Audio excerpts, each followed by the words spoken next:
চায়ের দোকানের গোলগোলা বহুবার খেয়েছেন, কিন্তু কখনো কি পাকা আম দিয়ে এভাবে গোলগোলা তৈরি করে খেয়েছেন?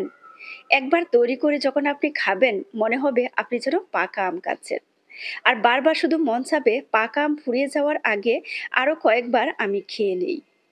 অনেক বেশি মজার একটা গোলগোলা। তো গোলগোলা তৈরি করার জন্য প্রথমেই লাগবে পাকা আম। আমি একটা পাকা আম নিয়েছি, তবে আমটা যেন মিষ্টি হয় সেদিকে অবশ্যই খেয়াল রাখতে হবে।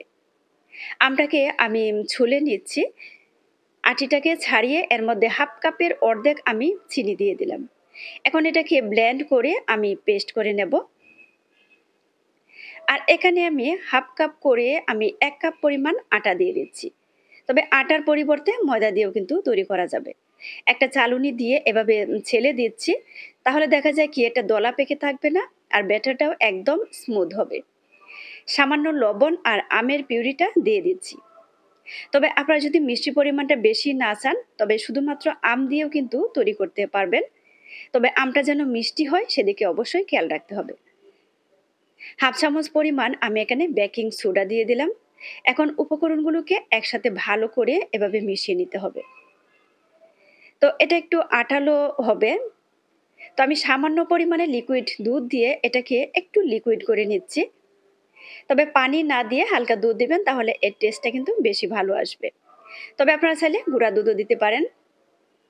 আর এইভাবে কিন্তু গোলগোলাটা তৈরি করে নেব, আর ব্যাটারটাও কিন্তু একদম রেডি।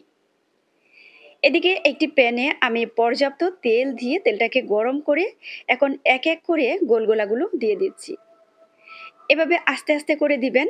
আর প্রতিটা গোলগোলা যেন একই সাইজের হয় সেদিকটা কিন্তু অবশ্যই খেয়াল রাখবেন, তাহলে দেখতে কিন্তু বেশ ভালো লাগবে।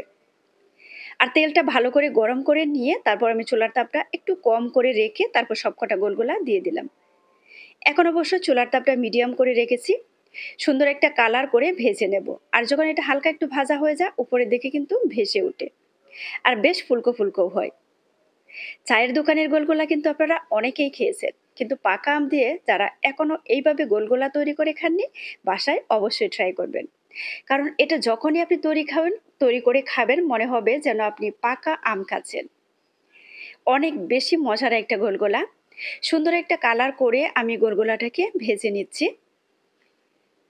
যাদের কাছে সহজ রেসিপি ভালো লাগে পেজ ফলো করে পাশে থেকে সাপোর্ট করবেন প্লিজ। আর সবকটা গোলগোলা কিন্তু একই রকমের হয়েছে, মানে একই সাইজের। তো এখন আমি এগুলাকে নামিয়ে নিচ্ছি। লাইক কমেন্ট শেয়ার করে পাশে থেকে সাপোর্ট করবেন।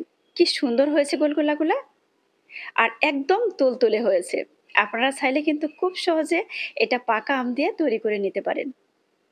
যারা চ্যানেল থেকে দেখছেন আমার চ্যানেলটি সাবস্ক্রাইব করে রাখবেন প্লিজ। সবাইকে অসংখ্য ধন্যবাদ রেসিপি দেখার জন্য। আজ বিদায় নিচ্ছি। সবাই ভালো থাকবেন। আল্লাহ হাফেজ।